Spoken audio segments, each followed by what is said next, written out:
First time for Countdown's latest list of nominees for worst person in the world, and obviously in light of the events at Virginia Tech, a good time for one of the periodic reminders that this is satirical social commentary, not some sort of literal designation. Although when you hear these, all of them about Virginia Tech, you may have your doubts. The bronze to right-wing columnist Debbie Schlussel. In between her references to, quote, Oprah Winfrey, unquote, she first wrote yesterday that authorities did not immediately identify the shooter at Virginia Tech, so he might have been a, quote, Paki and part of a coordinated terrorist attack by Muslims. She later updated this to conclude that he was a Chinese national, then a South Korean national, quote, yet another reason to stop letting in so many foreign students. The shooter, of course, had been a resident alien who had been here since he was 8.5 years old. Wait, it gets worse. Don't blame immigrants. Blame the dead students. The silver to Nathaniel Blake of the publication Human Events.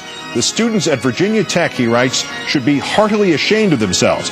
College classrooms have scads of young men who are at their physical peak, he writes, and none of them seems to have done anything beyond ducking, running, and holding doors shut. Something is clearly wrong with the men in our culture. Now, let's start with you.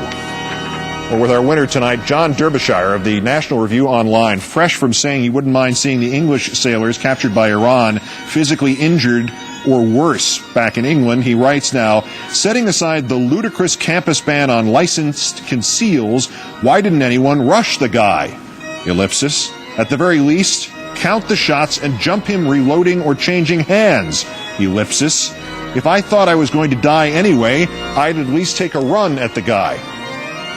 This isn't one of the action film or James Bond fantasies running through your head, sir. This is real life, and those kids you mock are really dead.